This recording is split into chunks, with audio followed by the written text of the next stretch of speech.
अभी अभी हमने नवरात्रि भी मनाई, उसके अगले दिन दशहरा भी मनाया। तो देवियों का भी आह्वान किया और रावण का भी दहन किया। दोनों कहाँ रहते हैं? देवियां कहाँ रहती हैं? मतलब वो दिव्यता कहाँ रहती है? वो दिव्यता आई या नहीं आई? कहाँ से आह्वान किया? देखो, त्योहार भी पता खत्म हो गया। हम कितनी बार कितना कुछ बस करते जाते हैं, उसको पॉज करके चेक नहीं करते हैं कि हम क्या कर रहे हैं, उसके पीछे का मीनिंग क्या है। क्योंकि जब तक उसका मीनिंग पता नहीं होगा, वो त्योहार से शक्ति नहीं मिलेगी। त्योहार पता है कैसे होता है? जैसे ये घड़ी है, इस पे अलार्म लगता है। त्योहार एक अलार्म क्लॉक की तरह होता है। आजकल तो हम फ़ोन पे अलार्म लगाते हैं ना, लेकिन फिर भी एक ज़माने पे इस पर लगाया करते थे। अलार्म क्यों लगाते हैं हम? ताकि ये बजेगा और हम क्या हो जाएंगे? जग जाएंगे, जागरण हो जाएगा। अलार्म के साथ 3 ऑप्शन होते हैं। एक, अलार्म बजा और हमने क्या किया? बंद किया और सो गए। दूसरा, अलार्म बजा और हम क्या हो गए? उठ गए। और तीसरा, अब रोज़ रोज़ अलार्म लगाने की ज़रूरत ही नहीं लगती, बिना अलार्म के भी उठ जाते हैं। भारत की संस्कृति में हर थोड़े थोड़े दिन के बाद ऐसे खास दिन आते हैं, फिर त्योहार आते हैं। ये अलार्म होता है हमें जगाने के लिए कि जिस तरह हम जीवन जी रहे हैं उसमें से जागने की ज़रूरत है, अंधकार में जी रहे हैं। तो एक होता है अलार्म बजा, आवाज़ हुई, फिर सो गए, मतलब त्योहार आया, कुछ दिन के लिए उमंग, उत्साह, खुशी, मिठास, सबके साथ प्यार से बातें, सब कुछ, सात्विकता, पूजा पाठ, सब कुछ, जागरण। थोड़े दिन के बाद वैसे के वैसे वापस, मतलब अलार्म बजा और उसके बाद शोर मचा, थोड़ा सा आवाज़ आई, उठे, फिर उसके बाद सो गए। दूसरा, अलार्म बजा, त्योहार आया, सात्विकता की, पवित्रता, शुद्धता लाई जीवन के अंदर, दिव्यता का आह्वान किया। 9 दिन पूरे हो गए, लेकिन हमने अपने जीवन को उसी विधि से जारी रखा। वो होता है अलार्म बजा और उठ गए, वापस नहीं सोए। लेकिन एक होता है कि अब अलार्म की ज़रूरत नहीं है, त्योहार का इंतज़ार करने की ज़रूरत नहीं है। कब जगना है? कब जगना है? हर रोज़ जगे हुए रहना है। तो हमने देवियों का आह्वान किया, रावण को भी ख़त्म किया, परसों ही किया था, और कल से दुनिया वापस वैसे की वैसे ही है जैसे पहले थी। अब वेट करेंगे कि 20 दिन के बाद दिवाली आएगी, फिर दिए जलाएंगे, फिर सबको दुआएं देंगे, फिर सबको सौगात देंगे, फिर चीटी मिठाई खाएंगे, अगले दिन फिर वैसे के वैसे। तो इसीलिए उसको कहते हैं 4 दिन की दिवाली, बस 4 दिन उमंग उत्साह, उसके बाद वैसे की वैसे। तो उत्सव में हम क्या करते हैं?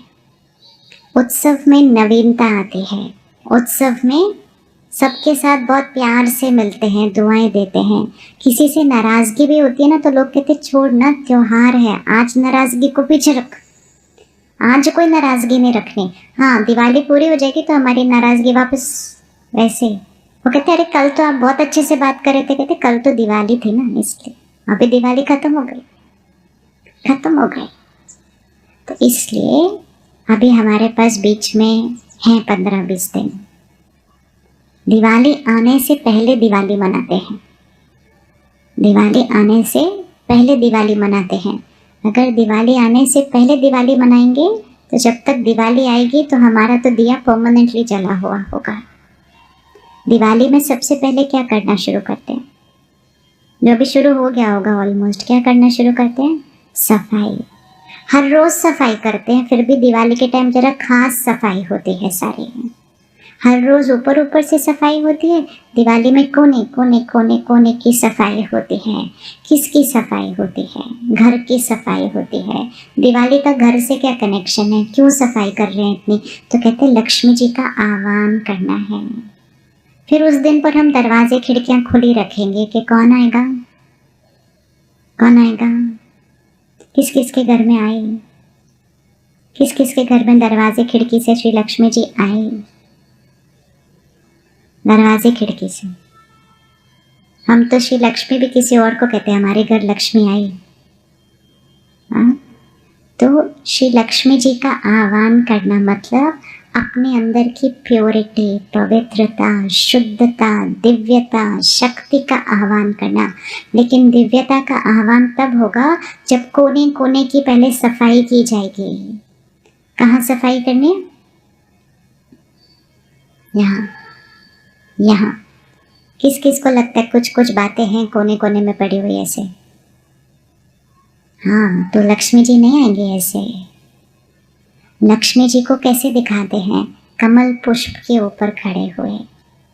मतलब इस कलयुगी दुनिया में रहना है, कीचड़ के बीच रहना है, लेकिन कीचड़ का दाग हमारे ऊपर नहीं लगना चाहिए, इसलिए वो कमल पुष्प है, कमल आसनधारी है। तो दुनिया में रहना है, बातों के बीच में रहना है, लोगों के बीच में रहना है, परिस्थितियों के बीच में रहना है, मुश्किलों के बीच में रहना है, लेकिन उसका दाग हम पर नहीं लगना चाहिए। वो है श्री लक्ष्मी जी। लक्ष्मी मतलब मेरे जीवन का लक्ष्य क्या है? लक्ष्य क्या है? किसी को पूछो क्या लक्ष्य, कहते ये काम करना है, इतना कमाना है, बच्चों को बड़ा करना है, पढ़ाना है, ये लक्ष्य। ये लक्ष्य तो बाहर है, क्या करना है। मेरा लक्ष्य क्या है? मतलब मुझ आत्मा का लक्ष्य क्या है, जीवन में क्या बनना है। तो कौन कौन फरिश्ता बनना चाहता है? वो पीछे वाले बन रहे हैं, आगे वाले नहीं बनना चाहते। बनना चाहते नहीं बनना चाहते, है ना। फरिश्ता कैसे दिखाते हैं? दो चीज़ें दिखाते हैं फरिश्ते को। एक तो पंख दिखाते हैं, जबकि हमने आज तक तो किसी को उड़ते हुए देखा नहीं है, लेकिन फिर भी फरिश्ते को पंख दिखाते हैं। तो पंख अर्थात जो आत्मा फरिश्ता है वो सदा उड़ती रहेगी, बाहर से नहीं उड़ रहे हैं। कहाँ पर उड़ रहे हैं? यहाँ। और जो आत्मा बोझिल होती है वो कैसे हो जाती है? तो जो लाइट होगा वो उड़ता रहेगा, जो बोझिल होगा वो नीचे। अभी क्या होता है, सोच सोच के मन बोझिल हो जाता है। हम कहते हैं चाय पिलाओ यार, बहुत सर भारी हो रहा है। सर भारी किसने किया? सर भारी किस किस का सर भारी होता है कभी कभी? हाँ, वो किस चीज़ से होता है वो सर भारी? कौन करता है हमारे सर को भारी? कौन करता है? कौन करता है? उंगली रखो, वो साथ वाली कुर्सी पे बैठे हैं, वो इस हॉल में कहीं बैठे हैं जो मेरा सर भारी करते हैं? नहीं। वो कहाँ बैठे हैं जो मेरे सर को भारी करते हैं? कहाँ बैठे हैं? यहाँ। कैसे भारी होता है? सोच सोच सोच सोच, उसी बात को सोच सोच सोच। अच्छा, सोच सोच के भारी कर दिया, नो प्रॉब्लम। फिर सोच को बदलेंगे तो वो भारीपन क्या हो जाएगा? चला जाएगा। लेकिन हम सोच को नहीं बदलते, हम चाय पी लेते हैं। चाय पीने से वो थोड़ी देर सर ठीक लगता है, थोड़ी देर के बाद वो फिर सर भारी होता है। फिर कहते हैं अब क्या करें, अब टीवी देख लेते हैं थोड़ी देर। मतलब मन पे जो घाव लगे हुए हैं उनको दवा नहीं लगानी, लेकिन मन को कहीं ना कहीं अटका देना है ताकि वो दर्द हो ना, मुझे पता ना चले कि दर्द हो रहा है। किसी दिन आप करके देखना, आपके दांत में दर्द हो रहा है, पेट में दर्द हो रहा है, कहीं भी दर्द हो रहा है ना, आप टीवी ऑन करके बैठ जाओ, पिक्चर देख लो 3 घंटे। 3 घंटे पहले आप बोलते मेरे को दर्द हो रहा है, दर्द हो रहा है, किसी ने कहा कुछ काम कर दो, नहीं नहीं मेरा दर्द हो रहा है। फिर उसके बाद 3 घंटे पिक्चर देखेंगे, कोई दर्द नहीं होगा। जैसे पिक्चर बंद होएगी कोई कहेगा ये कर दो, कहते नहीं मेरे को तो दर्द हो रहा है, कहते अभी तो 3 घंटे से आप पिक्चर देख रहे थे। पिक्चर देखते हुए दर्द क्यों नहीं होता? क्योंकि मन को उस दर्द से हटाकर किस में लगा दिया? उधर इंगेज कर दिया। उसको हम डिस्ट्रैक्शन कहते हैं कि अपने मन को उधर से हटाकर किसी और चीज़ पर लगा दिया। तब अपने ज़माने में तो 3-3 घंटे की 2-2 घंटे की पिक्चर देखते थे, अब तो पिक्चर फ़ोन पे ही है सारा दिन। तो आज हमने अपने मन को क्या किया? उस घाव को दवा नहीं लगाई, उस सोच को बदला नहीं, उस संकल्प को परिवर्तन नहीं किया, उस मन को किसी न किसी चीज में लगाते गए और कुछ नहीं तो फोन उठाया करते गए। खाली नहीं बैठते आजकल हम बिल्कुल भी, जब से ये खिलौना आया हमारे अंदर। जैसे ही खाली बैठेंगे ना, सारी सोच सामने आने लगती है, फिर चिंता होने लगती है, फिर फटाफट फोन उठाते हैं और उसके अंदर अपने मन को लगा देते हैं। अब मन को उसमें उलझा भी दें, लेकिन चोट ठीक नहीं होगी उससे, सिर्फ थोड़ी देर के लिए दर्द नहीं होगा। लेकिन जितनी देर हमने उसको किसी चीज में लगा दिया, चाहे फोन में लगाया, चाहे घूमने में लगाया, चाहे कुछ खाने में लगाया, चाहे किसी से बातें करने में लगाया। कई बार परेशान होते, कहते मैं किसी से बात करती हूँ, चलो फोन उठाओ, किसी को फोन लगाओ। आधा पौना घंटा बीत गया, अपना शोर सुनना नहीं पड़ा। लेकिन जितनी देर भी ये किया, चोट ठीक हुई अंदर? चोट अंदर ठीक हुई? नहीं। चोट जैसी थी वैसी रही? चोट जैसी थी वैसी रही, या 2 दिन बीत गए तो चोट का घाव का दर्द और बढ़ गया? क्या हुआ होगा? कौन सा ऑप्शन है? ठीक हुआ? दांत का दर्द ही सोच लो, दांत में कीड़ा लगा है, आप पिक्चर पे पिक्चर देखते जाओ, 2 दिन बिता दो, दांत ठीक हुआ? हाँ या ना? ठीक हुआ? नहीं। जहां है वहां रहा, या 2 दिन में वो और खराब हुआ? ऐसे ही मन की स्थिति का हुआ। बातें कुछ ज्यादा नहीं हो रही हैं, लेकिन हम बातों के बारे में सोचते कैसे हैं? वो सोच करके यहाँ घाव बनाते हैं, फिर रुक कर उस घाव को ठीक भी नहीं करते, उस मन को किसी न किसी चीज के अंदर अटका के रखते हैं। और जैसे ही थोड़ा सा खाली बैठते, कहते बोर हो रहा है, अभी क्या करें, बोर हो रहा है। एक नया शब्द है आजकल, और सबसे ज्यादा बोर तो वो बच्चे हो रहे हैं आजकल, जिनके पास टाइम ही नहीं, 1 मिनट भी खाली बैठते थे, बोर हो रहा है, अभी क्या करें। क्योंकि हमने उनके मन को भी किसी न किसी चीज में लगा दिया, उसको ठीक नहीं किया। इसीलिए दिवाली आने से पहले क्या करना है? अभी क्या करना है? दिवाली आने से पहले कोने कोने की सफाई करनी है। अलमारी देखो तो सही है कैसी, मोटा मोटा ही देख लेते हैं, छोटा छोटा देखेंगे तो धीरे धीरे देखेंगे अगले 10 दिन में। मोटा मोटा चेक करो सिर्फ, बड़ी बड़ी चीज़ें तो एकदम से दिखाई देती है ना अलमारी में जो पड़ी होती है, छोटी कोनों में पड़ी होती हैं। छोटे छोटे दाग तो बहुत नज़दीक कोने में जाकर दिखता है, लेकिन खोलते ही अलमारी मोटी मोटी बड़ी बड़ी चीज़ें तो इमीडिएटली दिख जाती हैं। तो अपने मन रूपी अलमारी को खोलो, क्या कोई बड़ी बात भी वहाँ रखी हुई है?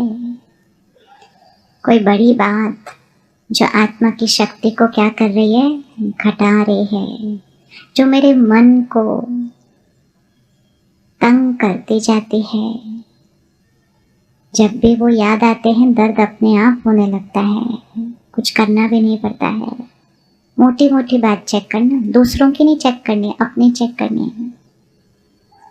क्या मेरे पास मन पर कोई बड़ी मोटी बात, जो मतलब मुझे याद है, ऐसी वाली बात है कोई? इसकी सफाई शुरू करते हैं आज। वो मन में वो जो बात जो रखी है, वो किसने रखी?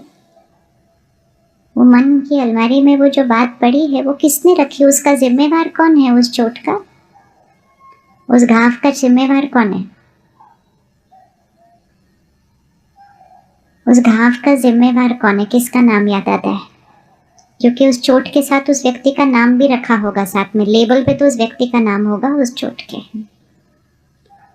सबसे इजी और सहज चीज, अपने मन की स्थिति का जिम्मेवार किसी और को ठहराना और उनको ही अपने घाव का कारण ठहराना और उस घाव को पकड़ के रख लेना, कहना उन्होंने किया ही ऐसे था। दर्द तो, लाइन पूरी करें, दर्द तो बोल अच्छे से, दर्द तो किसने दिया? दर्द उन्होंने दर्द दिया, उन्होंने दुख दिया, उन्होंने अपमान किया। किस किस का अपमान हुआ है कभी? ये आपके शहर में कोई अपमान नहीं होता आपका? हाँ, वो है ना, देख लेना, क्योंकि वो भी पड़ा हुआ है घाव उधर। यहाँ बहुत सारे घाव हैं। अगर यहाँ के घाव ना होते ना, हम निरंतर उड़ते रहेंगे सारा दिन खुशी के अंदर। क्यों घाव पड़ते हैं? क्योंकि लोग हमारे अनुसार नहीं होते हैं। लोग कुछ भी आकर कुछ भी कहकर चले जाते हैं। हमने जो सोचा नहीं था वैसा कर देते हैं। और वो लोग कोई अड़ोसी पड़ोसी नहीं, अपने घर के भी लोग होते हैं, परिवार के भी होते हैं या नहीं होते? अपमान कैसे करता है कोई हमारा अपमान? एग्जाम्पल दे, हमारा अपमान कोई कैसे करता है? ऐसा कोई बैठा है जिसके लिए किसी और ने कहा आपने मेरा अपमान किया है? हाँ, अब अपने आप से पूछिए, जिसने आपके लिए कहा कि आपने उनका अपमान किया है, क्या आपने सच में सोच समझ के उनका अपमान किया था? नहीं किया था। आपने क्या किया था? आपको जो सही लगा था बस वो बोल दिया था। लेकिन हमारा सही किसी और ने क्या कहकर रिकॉर्ड कर दिया अपने यहाँ कि उसने मेरा अपमान किया। अपमान किया मुझे मतलब सम्मान नहीं दिया। तो सम्मान का ऑपोजिट अपमान, मान का ऑपोजिट अपमान। मान शान की आदत है, महिमा की आदत है। महिमा बहुत अच्छी लगती है और धीरे धीरे तो महिमा की ज़रूरत भी लगती है। और जब महिमा की आदत पड़ जाती है तो थोड़ी सी भी निंदा, थोड़ा सा भी ऐसा शब्द हमारे पास सहन करने की आदत नहीं होती। तो परमात्मा हमें एक बहुत प्यारी लाइन सिखाते हैं, निंदा स्तुति, निंदा स्तुति, जय पराजय, सुख दुख, तीनों में एक समान। कैसे? निंदा स्तुति, जय पराजय, सुख दुख एक समान। वो पुराने ज़माने की घड़ी होती थी ना, पेंडुलम होता था जो ऐसे घूमता था, ऐसे। हाँ, तो वो पेंडुलम कहाँ होना चाहिए? सेंटर पर। इसमें हाथ रखिए, एक बार देखें कैसे होता है। ऐसे एकदम सेंटर, मतलब एक रस। अब अगर सोचो, अगर अभी अभी कोई आए और आपको कहे आप बहुत अच्छे हो, आप बहुत अच्छे हो, आप बहुत अच्छे हो, मेरे को आपके साथ ही रहना है, मुझे आपके साथ ही बात करनी है, तो हमारा पेंडुलम किधर घूमने लग जाता है? धीरे धीरे धीरे धीरे महिमा महिमा महिमा महिमा, बहुत अच्छी लगने लगती है। अब डिपेंड करता है वो कितनी अच्छी लगती है आपको। लेकिन रिस्क ये है, अगर महिमा में हम इधर चले जाते हैं, फिर कोई आकर कहता है मैं 1 मिनट भी आपके साथ नहीं बैठ सकता, फिर पेंडुलम किधर चला जाएगा? फिर इधर चला जाएगा। तो ध्यान निंदा में नहीं रखना है, ध्यान निंदा में नहीं रखना है, ध्यान अपमान होने के टाइम नहीं रखना है। ध्यान रखना है जब महिमा मिलती है, ध्यान रखना है जब मान मिलता है। तो हमेशा याद रखना है, दूसरा जो कह रहा है वो किसके संस्कार के थ्रू कह रहा है? दूसरा जो कह रहा है वो किसके संस्कार के थ्रू कह रहा है? वो अपने संस्कार से कह रहा है। सिस्टर, आपने ग्रीन साड़ी पहनी है ना, 1 मिनट आप खड़े हो जाओ। हाँ, अभी देखो, उन्होंने बहुत प्यारी ग्रीन कलर की, हरे रंग की साड़ी पहनी है। क्या सबको वो साड़ी एक जैसी? चलो भाई छोड़ दो, बहनों को पूछते हैं। बहना, सबको आपको वो साड़ी सबको एक जैसी अच्छी लगेगी? हाथ उठाओ, सबको एक जैसी अच्छी लगेगी? नहीं, किसी को वो बहुत अच्छी लगेगी, किसी को वो अच्छी लगेगी, किसी को वो ठीक ठाक लगेगी, किसी को वो थोड़ी सी अजीब लगेगी, और किसी को वो बिल्कुल कैसे लगेगी? बेकार लगेगी। इज दैट ओके कि किसी को बहुत अच्छी लगे और किसी को बहुत अच्छी ना लगे और किसी को बिल्कुल अच्छी ना लगे? क्या ये ठीक है बात? क्या ये बात ठीक है? नॉर्मल है ये? पक्का? हाँ, ऐसे हो सकता है कि किसी को बिल्कुल अच्छी नहीं लगे जो आपको इतनी अच्छी लगी। हर एक की अपनी चॉइस है। कौन कौन मानता है ये बात को कि हर एक की अपनी चॉइस है? जरा हाथ उठा, इसमें भाई भी हाथ उठा सकते हैं। हर इसको पक्का करें, हर एक की अपनी चॉइस है। नहीं, 1 मिनट और 1 मिनट, हर एक बोलिए एक बार, हर एक की अपनी चॉइस है। अब चॉइस है तो है, लेकिन क्या हम अपनी चॉइस बोल भी सकते हैं कि हमें बिल्कुल अच्छी नहीं लगी? नहीं, आप सुन सकते कि नहीं? हम तो रेडी है कहने के लिए। अब आपने कह दिया कि अलाउड है, जरूरी तो नहीं है कि हर एक को अच्छा लगे। तो अगर किसी को अच्छा ना लगे तो क्या वो कह सकता है?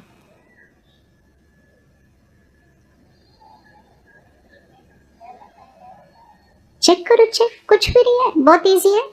हम सब ने हाथ उठाया, हर एक की अपनी चॉइस है। तो क्या लोग अपनी चॉइस कह सकते हैं कि नहीं कह सकते? कह सकते हैं, पक्का। अब हाथ उठाओ, कौन रेडी है कि हर एक अपनी चॉइस कह सकता है? ओके अब अगर किसी ने कहा ये साड़ी बिल्कुल अच्छी नहीं है, क्या आप अपने पेंडुलम को सेंटर में रख सकते हैं सिस्टर? अब इसमें क्या ट्राई करने का बचा? आपने अभी कहा नॉर्मल है, सबको क्यों अच्छा लगना चाहिए? नॉर्मल है, सबकी चॉइस है, तो जब सबकी चॉइस होना नॉर्मल है तो सबका अपनी चॉइस बोलना भी तो नॉर्मल है। तो फिर सुनने के टाइम क्या प्रॉब्लम आ रही है? सुनने के टाइम क्यों मुश्किल लग रहा है? सोचो, हर एक सोचो, कौन कौन रेडी है कि किसी ने भी आकर आपको बोला आपने जो पहना है वो बेकार, आपने जो किया वो बेकार, आपने जो खरीदा वो बेकार, आपकी गाड़ी बेकार, आपका घर बेकार, कौन सुनने के लिए रेडी है? ये सिंपल, अपने आप को उस टाइम सिर्फ एक ही चीज बोलना, सबकी अपनी अपनी चॉइस है और हर एक को सच बोलना चाहिए, झूठी महिमा हमको चाहिए नहीं।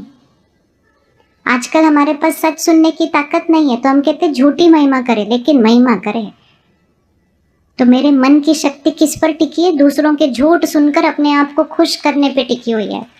वो सामने वाला फिर उसको, अगर मेरे को पसंद ना आ रही हो और मेरे को झूठ बोलना तो मैं ज़्यादा बोलती हूँ, बहुत अच्छी है, पता है इतनी अच्छी तो मैंने कोई साड़ी नहीं देखी, आपने कहाँ से ली, अगली बार आप मुझे भी। कहती है इतनी ज़्यादा महिमा क्यों कर रहे हैं? जो इतनी ज़्यादा कर रहे होते हैं ना वो कुछ छुपा रहे होते हैं पीछे, क्योंकि हमारे पास सच सुनने की ताकत नहीं होती है। तो आज से अपने आप को कह दो मुझे पता है सबकी चॉइस है, बोलिए सबकी चॉइस है और हर एक मेरे साथ सच बोले। यहाँ अपने ही शहर के लोग बैठे हैं ना सारे, तो सबको बोल दो मेरे साथ सच बोलो, मेरे पास सच सुनने की ताकत है। राइट? हाथ उठाओ, कौन कौन राइट? आपकी गाड़ी गलत, आपका मकान गलत, आपका काम गलत, आपका फोन गलत, आपकी ड्रेस गलत, सब कुछ गलत, सुनने की ताकत है। Very good. आप गलत, आप बुरे, सुनने की ताकत है। अच्छा एक बात बताओ सिस्टर, आपकी साड़ी सबको नहीं पसंद आ सकती क्योंकि हर एक की अपनी अपनी चॉइस है, राइट? आप सबको पसंद आ सकते हैं? नहीं पसंद आ सकते। क्यों नहीं आ सकते? क्योंकि सबकी अपनी अपनी चॉइस है या नहीं है? सबकी अपनी अपनी चॉइस। तो जिसको हम अपमान बोलते हैं जो वर्ड, उस समय सामने वाले ने सिर्फ अपनी चॉइस सुनाई है। वो चॉइस किसको दर्शा रही है? वो चॉइस उनकी चॉइस को दर्शा रही है। लेकिन हम उस तरह से नहीं सोचते, ये उनके संस्कार के थ्रू बोल रहे थे, मुझे ऐसा कहा, मुझे ऐसा कहा, तो मुझे ऐसा कहकर सारी कहानी मेरी बन जाती है। वो कहानी मेरी नहीं, वो कहानी उनकी चॉइस की हो रही थी। अगर मैं उनसे अभी कहूँ ये ग्रीन साड़ी मेरे को बिल्कुल बिल्कुल पसंद नहीं, तो वो कहानी साड़ी की नहीं है, वो कहानी किसकी है? मैं क्या सुना रही हूँ कि मुझे वो ग्रीन रंग पसंद नहीं है, वो कहानी मेरी है, वो कहानी उस साड़ी की नहीं है। इसी तरह जब मैं कहूँ मुझे आप ही बिल्कुल पसंद नहीं, तो वो कहानी मेरे संस्कारों की है, वो कहानी मेरी पसंद की है।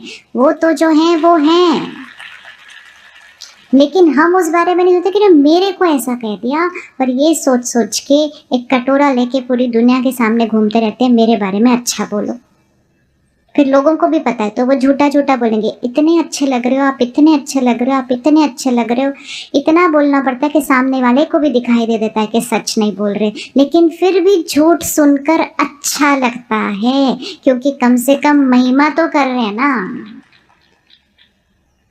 ठीक है बहन, पक्का ना? अगली बार किसी ने बोला कि आपकी साड़ी अच्छी नहीं, आप स्माइल करेंगे ना इस तरह से? पक्का ना? देखो 1 मिनट में तो उनका तो होमवर्क हो गया, उन्होंने कहा पक्का मैं तो स्माइल करूंगी। और उतना ही अगर किसी ने कहा ना मुझे आप अच्छे नहीं लगते, तो ऐसे ही स्माइल करना, मन में सिर्फ एक ही बात करना, ये आपकी चॉइस है। इसका मतलब ये नहीं है कि हम परफेक्ट है, इसका मतलब ये नहीं है कि हम परफेक्ट हैं, लेकिन हमारे पास कुछ विशेषताएं हैं जो हमें पता है, हम उनको यूज करते हैं। हमारे पास कुछ कमजोरियां हैं जिन पर हम काम कर रहे हैं, लेकिन आप मुझे पसंद करते हैं या नहीं करते, वो आपकी विशेषता और कमजोरी के आधार पर है, वो स्टोरी मेरी नहीं है।